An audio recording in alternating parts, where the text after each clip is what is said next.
Good morning, my ladies and my gents. Happy Sunday.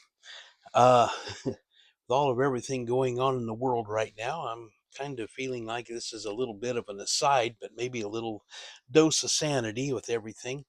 But anyway, going to do a little bit of an update video on my little Cabover here. And I've got a lot of touching up and stuff to do to start with, and finishing up. But I thought I would show kind of what I got so far. And I will wait until a little closer to the end of the video before I reveal, see just the meaning behind that, and see how many of y'all can actually guess it before I reveal it. So, anyway, first of all, I have the cap. Well, let me get the light where it shines on it a little better. Whoops, not that one. Yeah, I'm really prepared. I've only had 2 cups of coffee today. There we go. But I had to put the cab together after I got the interior tub in because it wouldn't fit otherwise. And in the process, there's something missing. See if you can see it. There's something missing. Something like, oh, I don't know. The steering wheel. I got it all glued together and everything, and then I looked over it. The steering wheel is not in it. So, but by the time that, in order to get this back apart and get everything out where I can get to it, it's going to wind up tearing things up so bad. Okay, well, it's dark and just the windows need a bit of cleaning.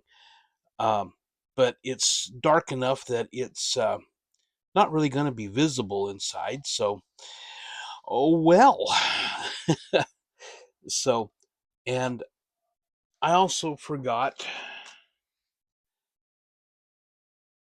this lovely piece that goes up underneath this. Again, dark enough inside that you're not going to see it. Now I've got that for another kit that I might want to do that doesn't have the air conditioning vents up here.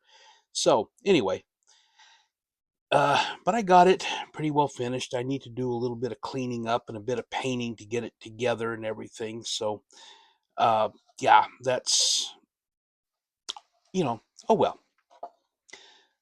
And the bed I have, of course, it's not finished yet.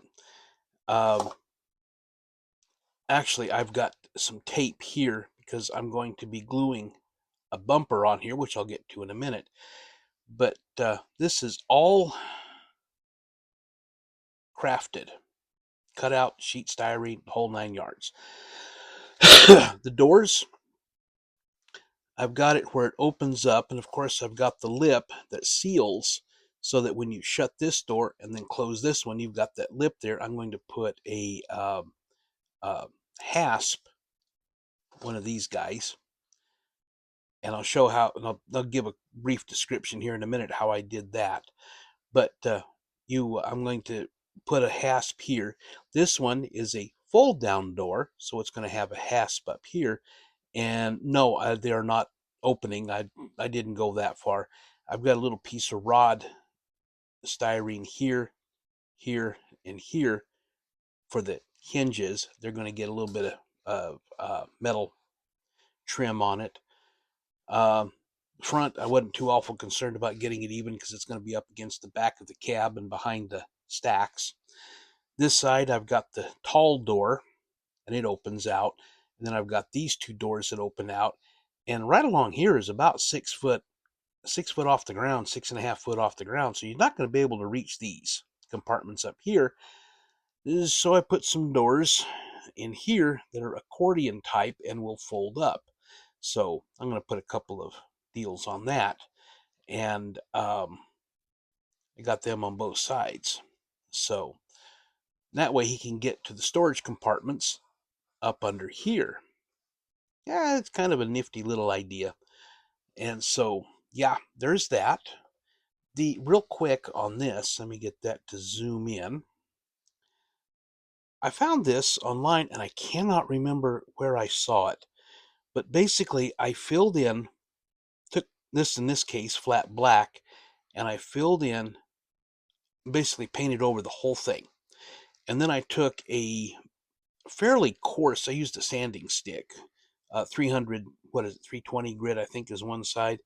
And I basically got it down to where the paint was fairly thin. And then I used 2000 and then 10,000 grit to sand off the last of the paint, leaving paint in the little wells and leaving the outside a bit shiny. I've got one here. It's a single. That's going to go on a tailgate, which I'm going to show you here in a minute. Probably going to use these two guys here for the opening, the side opening doors. And this one of these for the flop down. But yeah, I've got these are the highlight model or highlight brand. Highlight, was it Highlight Model Equipment? I think it is. I don't know. Highlight anyway. You can get them at most of your online model suppliers, Hobby Link, Model Roundup, places like that. And speaking of the tailgate, this is just a little guy that I got. I'm just going to put that one little right up here, and it's going to fit along here, more or less. No, it's not going to open. Then I'm kind of proud of this. This is the rear bumper. Let me zoom out just a little. This is the rear bumper. And I've got some material, rubberized material. I have no idea where it came from. It showed up in the house for non-skid to step on. And then I also used it down here so that I've got a step. I got a little bit of sheet styrene, but now I've got a step down here that actually is flexible, kind of like that's rubber. And it will fit, when everything is said and done, right along like that. So he's got a step up to get up there. And then I've also got in the works, but I haven't got it on yet because I need to do some other stuff first. I'm going to have a grab rail that'll fit along beside the step and mount up to the back of the. I got lights and things to put on it. On the truck, I think I showed you, I didn't like the little gunky exhaust stacks, so I used 8-inch aluminum tube, polished it with 10,000 grit. So I trimmed off the portion here with straps and painted them body color just to make it look a little bit niftier. It's a cute little buggy, and so it is, it's just a little guy, just a cute little guy. And but anyway, last couple of days I've been kind of stuck on it, and so I haven't really been working on it. But I woke up this morning with ideas that'll actually make me start thinking, hey. But anyway, have you guessed the what the symbol is that I'm using back here? Hang tight and I'll have the answer for you. Well, in case you haven't guessed, and I don't know many of you who have not been exposed to it, that is the St. Andrew's Cross. It is the national flag of Scotland. Has been since about the 1500s. It is one of the oldest known official banners of a country in the world. Continuously used. So yeah, that's kind of cool. It is called a saltire, Saltire cross, or a cross saltire. I don't know if I'm pronouncing that right. And St. Andrew was infamously crucified on a saltire cross, which is basically an X-shaped cross, as opposed to the common cross that you see in Christianity that like Jesus was crucified on. So it's a different type, the same method of execution or punishment, but just a different shape. Um, but uh, it was first used. I wrote down notes to be sure that I had dates and so forth used done right. Information's on Wikipedia, so it, things like this they're pretty accurate for stuff like this. Uh, it was first this type of flag was first seen at the Battle of Athelstaneford, if I'm pronouncing that right, in 832 A.D. Not 1832, 832. Yeah, we're talking almost 1700 years ago. No, my math is wrong. 1200 years, not 1700. It's not 2525 yet. Uh, that'll come in the song later. For those of you who know, who remember. Haha. Anyway, in 1320, there was something called the Declaration of Arbroath, Arbroath, and it cites Scotland's conversion to Christianity by St. Andrew, which they call, quote, the first to be an apostle, unquote.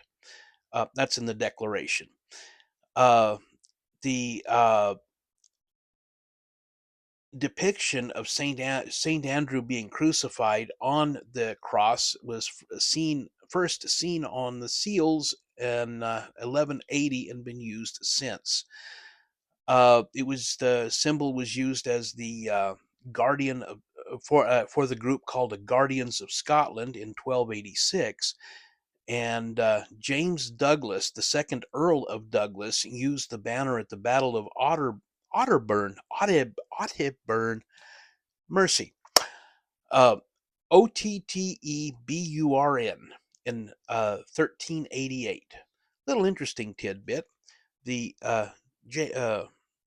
James Douglas is one of my ancestors. Uh, then again, I've got Robert the Bruce, King of Scotland, back along those days, is another grandfather. Cool to say, cool sounding, utterly worthless. uh, Given how many centuries since and how diverse and how many kids these people had, I'd say probably a good 30 to 40% of the American population can make the same claims if they go digging deep enough. So, but anyway, they uh, my ancestry is almost, I'd say probably between 85 and 90% Scottish. Uh, a lot of it from the Highlands of Scotland. Uh, I have some British. I have got some Welsh. I've got a bit of Irish.